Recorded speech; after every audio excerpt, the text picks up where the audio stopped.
television. The people are going to get a chance to witness it. And Bradley, you know, what do you think? What do you think about this thing? I mean, we were just talking about it last night, but now everybody is talking about it.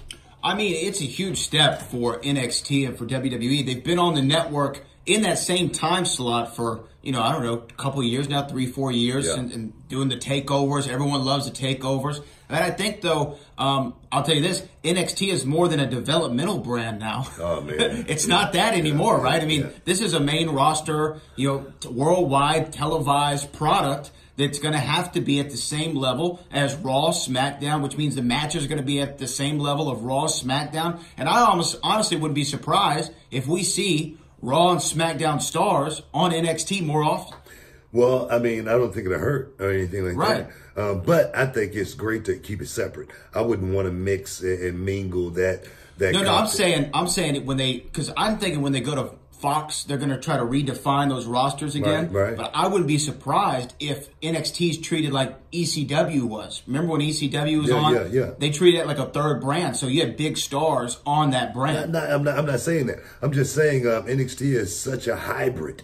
It's such a it has its own wings that, and I'm gonna tell you, when we take off and you know, go straight to the moon, that's what NXT has done. These guys, I've gone downtown and watched it, and it's something totally unique. It's something totally special, and it's something totally different than SmackDown and Raw. And I think to keep it that way and put it on television and let the world see these young guys go out there and just shock and amaze, I think that's what's going to be so awesome about NXT being on, you know, commentators, everything. Keep it totally. More Ranello. I mean, right now he's so excited. This dude, but I mean, his Twitter account is blowing up Non-stop. And I'm gonna tell you, he's one of those guys who, when he clamp onto something, he's like a pit bull. So right now, Ranello, man, big ups for being able to lead the charge on NXT. I mean, because Ranello brings something so different and so I mean, the energy level goes through the roof with Ranello. Is he Michael Cole? No, he's not Michael Cole, but he's something totally different than Michael Cole, and that's what makes him so unique. So I'm loving what's about to happen, man. And it's a lot of people talking over there at AEW. I saw Cody Rhodes. He said congratulations or something. I saw Chris Jericho. He said congratulations. You know, you know, the Young Bucks. They said we ain't scared.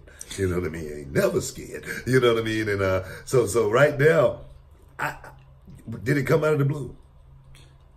A little, right? It came out of the blue a little bit, but remember there was a lot of talks about maybe we were going to see it on FS1. You remember we were hearing those talks for a long time that NXT was going to be on FS1 as a part of the WWE package on Fox, and then out of nowhere, it literally seemed like overnight they struck a deal with USA. And I think if you're a USA network, man, it's great. You had one WWE show leaving, that's SmackDown. Yeah. Now you just got another one. Yeah. That people are excited about. I mean, and I think they're going to be more excited because, like you say, NXT is not just a developmental company now. Now these guys are a brand.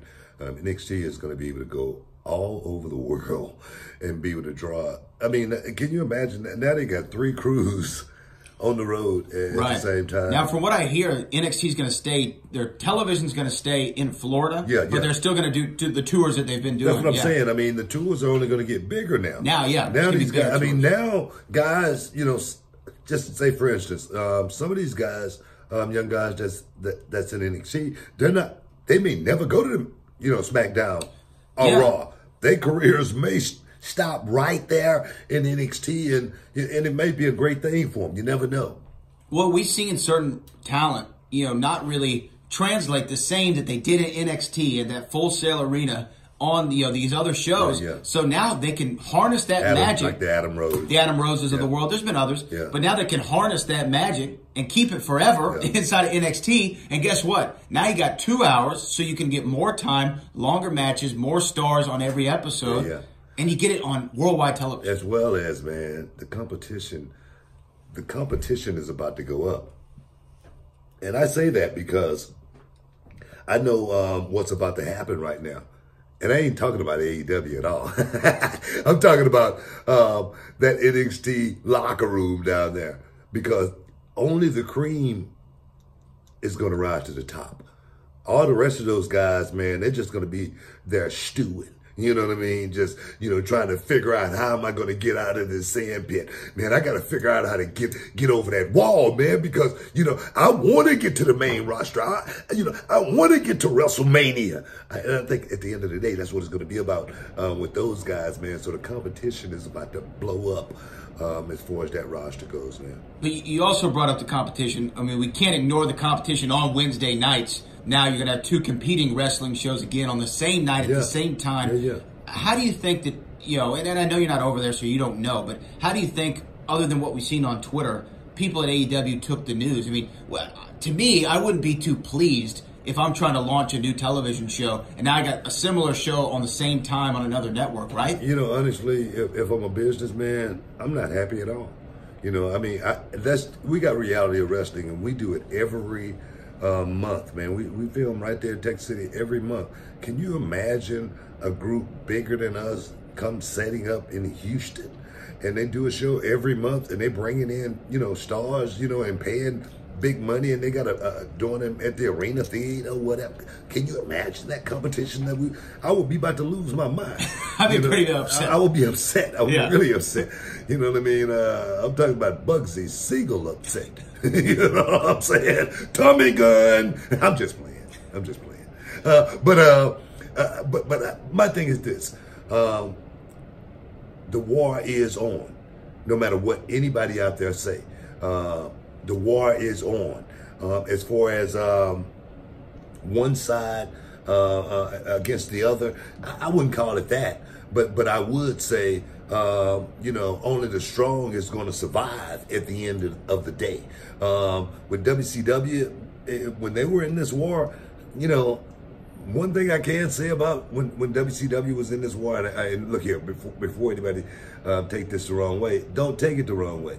WCW has some of the top high grade talent that you have ever seen. I mean, I'm talking about major big time superstars that everybody around the world knew at that time, and they got took down. So I say, with the Twitter stuff, I think people may need to stop worrying about the Twitter stuff. The social media, back and forth. I think people might need to stop worrying about the social media back and forth. I think people need to start worrying about, how are we going to be able to write this thing 52 weeks out of the year and make something great. That's what, people are going to have to start worrying about right now. And then, people get hurt. You know what I mean? People get disgruntled. People, it's just like a romance. You and your girl. You know what I mean? You and your girl, man. You know what I mean? Everything. I mean, the romance, season is awesome. You know what I mean? I mean, that part right there. But a year and 2 years in, when things getting tough, you go, oh man, come on, man, she tripping. Man, I ain't down with this. No, I'm out. I'm out. That's the way it did, but it take a strong, like me and my queen, to stick together, because I done said it a lot of times. No, just go. Just I just leave. And she said, no, ain't nobody leaving. You know what I mean? But I'm gonna tell you, it take a strong nucleus of people to be able to get that done, and that's where I think the struggle is going to come in at the end of the day. Can everybody stay on the same page and row at the same time to get to our destination? I think that's what it's going to be about at the end of the day, and I don't know. I know I've been in this business a long time. And when it comes to a lot of these guys in this business, man, they all about their paper, man. And they want their paper, and they want it right now. And if they ain't getting it, we got a problem. You know what I mean? And they want as much as they can get. You know what I mean? Enough is never too much. You know what I mean? So just keep keep bringing on them Benjamins, and just keep bringing on them Benjamins. We call them long green ducats. Hey guys, stick around. More Hall of Fame back in a minute.